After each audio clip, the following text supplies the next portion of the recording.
My wife worked at a mid-sized accounting firm downtown. Nothing fancy, just your typical corporate office where she handled tax returns and quarterly reports for small businesses. Her schedule was predictable. She left at 7:30 a.m., came home around 10 p.m. during tax season, like clockwork, except this week, that clock stopped ticking.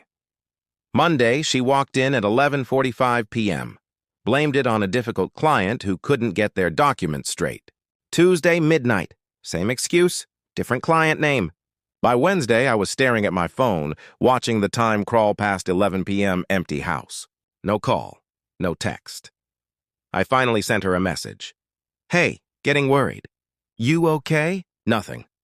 The TV was on, but I wasn't watching. My mind started doing what minds do when you've been alone too long, imagining the worst. A hospital accident, or something darker. Then another thought crept in. A memory from 2 weeks earlier. She'd forgotten her office access card. I drove downtown to drop it off. Walked into that sterile building with humming fluorescent lights and gray cubicles. That's when I saw him. Chris, one of her coworkers, standing too close. Leaning against her desk, smiling that smile. Not a work smile, and her, the way she looked at him. Laughed at something he said. Even touched his arm. I handed her the card. She thanked me without making eye contact.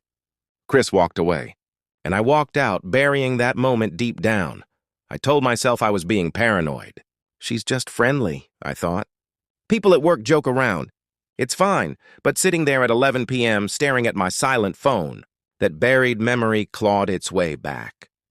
Third late night this week. Third excuse. Third time she barely kissed me goodnight before heading straight to the shower. My phone stayed silent.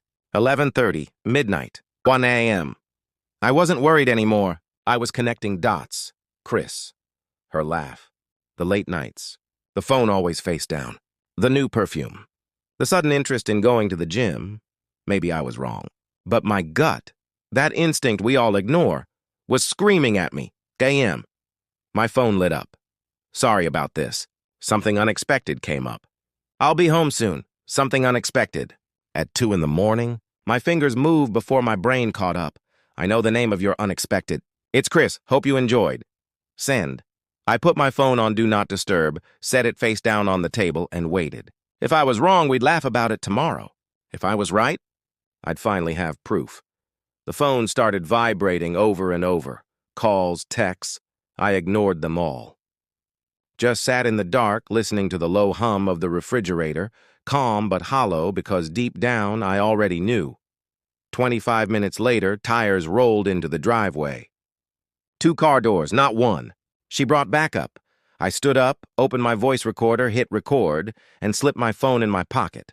The door opened. She stepped in, looking panicked but awake. And behind her, a woman I recognized from the company photo board. Diane, mid-30s, hoodie, messy bun. Baby, thank God you're up. I can explain everything, my wife said. She rushed toward me. I raised a hand. She stopped. Diane, right? I asked, calm. She nodded awkwardly. Yeah, hi, sorry it's so late. Must be important, I said evenly. My wife jumped in fast. It was a work emergency. The Fletcher account, total disaster. Tax documents were wrong, audit tomorrow morning. We've been fixing it all night. Fletcher account, I repeated. That's the manufacturing company, right? She blinked. Yes, exactly. I turned to Diane. You work on that one too? She hesitated. Sometimes. So you knew about this emergency tonight? Diane glanced nervously at my wife. Yeah. My wife jumped back in, animated, trying to sell the story. We found revenue entered in the wrong quarter. It could have cost them thousands in fines. We couldn't just leave. Sounds stressful, I said casually. Why didn't you call me? Let me know you'd be late again. My phone died, she said quickly. I texted as soon as I got to the car. Around 2 a.m. Yes. After your third late night this week, I replied. She swallowed hard. Tax season is brutal. You know this. I looked at Diane again. What time did you start this big emergency? Around 9, she said, unsure. You think? Or you know? I know, 9. My wife nodded eagerly. Yes, exactly. We even ordered Thai food from 5th Street and powered through. Thai place on 5th closes at 9:30 on weekdays. I said quietly. They must have delivered lightning fast. Silence. My wife stammered, We ordered before they closed. Anyway, that's not the point. Oh, it's the point, I said, standing slowly. And that's when I saw it. A faint mark on her neck. Just above the collar. You've got something on your neck, I said. Her hand shot up instantly. Oh, just a rash. Office air is so dry lately. Looks like a bruise, I said. It's nothing. I walked past her into the kitchen. Her purse was on the counter. Anyone want water? I asked. I'm fine, Diane said quickly. Me too, my wife echoed. I filled a glass, glanced at her purse. Zipper half open. Right on top, a box of condoms. Travel-sized lube. She didn't even bother hiding it. I walked back slowly, sipping my water. So, Diane, I said lightly, this Fletcher emergency, what exactly was wrong with the report? Diane froze. The revenue allocation. And which quarter was it? Third, she said too fast. Interesting, I said. Because my wife said it was the fiscal quarter. Which one was it really? They both froze. That's when I knew for sure. The silence in that room was heavy, like the air itself was waiting for someone to tell the truth. I looked from Diane to my wife. Both frozen. Both searching for words. Which quarter was it? I asked again, softly. Diane opened her mouth, then shut it. My wife glared at her. You don't have to answer that. Actually, I said, she doesn't, because I already know. I reached into my pocket, pulled out my phone, and hit stop recording. I've been recording this entire conversation, I said calmly, just so there's no confusion later. Her face drained of color. You're recording me? I'm recording liars, I said. You included. Her eyes widened. You think I'm cheating on you? That's insane. Not insane, I said. Just patient. I walked over to the kitchen counter, picked up her purse, and held it out. Forgot something? Her eyes followed my hand. The color came back to her face. Bright red this time. I can explain that, she stammered. Oh, I'm sure you can, I said. But maybe Diane should explain too. Does she also keep emergency supplies in her purse during late-night audits? Diane grabbed her coat. I think I should go. My wife turned on her. Don't you dare leave! But Diane didn't listen. She bolted out the door, mumbling an apology that meant nothing. The moment the door shut, my wife broke down. It's not what you think. Please, just let me explain. Then explain, I said coldly. She hesitated. Then finally whispered, it was just one time. One time. The classic line. I laughed. Not because it was funny, but because of how predictable it all was. One time, I repeated. Interesting. Because the hotel charges on our credit card say otherwise. Her eyes flicked up in shock. You checked the account? After your second late-night emergency, yes. And imagine my surprise when the same hotel appeared 3 times in 2 weeks, during nights you claimed you were at the office. Her lips trembled. It didn't mean anything. I was lost. We've been distant. I made a mistake. Correction, I said. You made decisions. 3 of them, to be exact, she sobbed, stepping closer. I love you. Please, we can fix this. I stepped back. Fix what? The trust? The respect? The part where you turned me into your safety net while you had fun at the Hilton? Her sobs grew louder. Please, don't do this. I looked her dead in the eye. You already did. That night I didn't yell. Didn't throw anything. Didn't make a scene. I simply went upstairs, packed a bag, and left. No hotel. No friend's couch. I drove to my brother's place an hour away and slept on his sofa. The next morning, I called a lawyer. I didn't even need to explain. My voice said it all. By the end of the week, divorce papers were ready. All I needed was a signature. When I came home to collect a few things, she was waiting in the kitchen.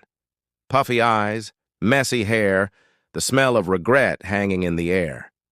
You're really doing this? She asked softly. I am. She started crying again. You're throwing away 10 years of marriage? I took a deep breath. You threw it away the moment you decided I wasn't enough. She tried one last time, the desperate plea. I'll quit my job. I'll change my number. We can go to therapy, please. I shook my head. You can't rebuild something you already set on fire. Then I pulled out the envelope. Her hands trembled as she opened it. And when she saw the title page, her knees buckled. Divorce? She whispered. Effective immediately, I said. She didn't sign that night. Instead, she called my mother, called my friends, told everyone I was being irrational. But the truth has a way of traveling faster than lies. And when people heard her version, and then heard mine, with proof, the calls stopped coming. A week later, she signed. No tears this time, just quiet acceptance. When she handed me the signed papers, she said, "You'll regret this." I smiled faintly. "No, I'll remember it."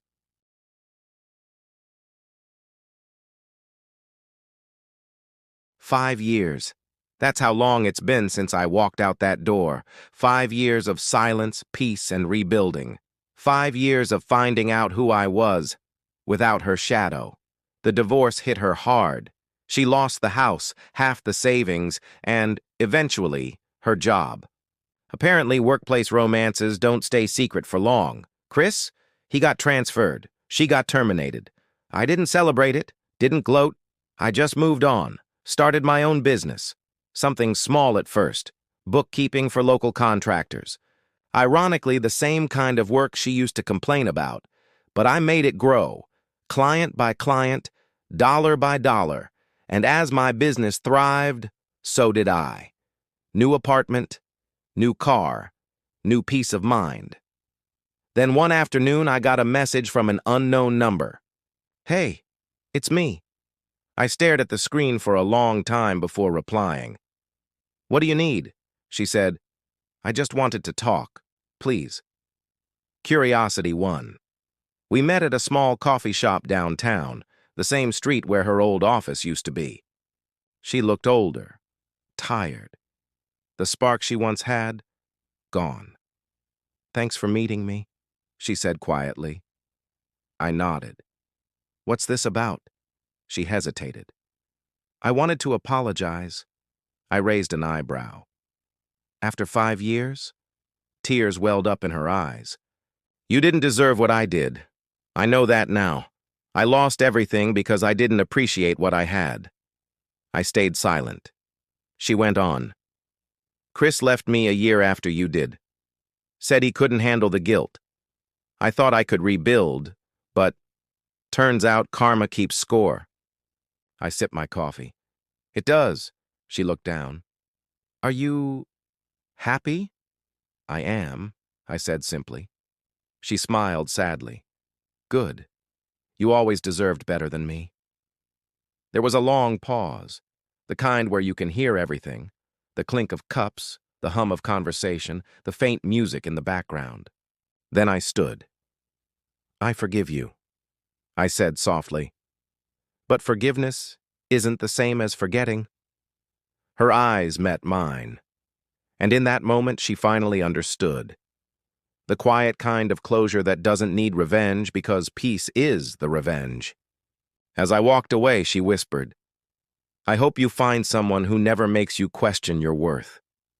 I stopped, turned slightly, and said, "I already did." Ending scene, VO outro. Life has a way of teaching lessons. Some are gentle, some are brutal.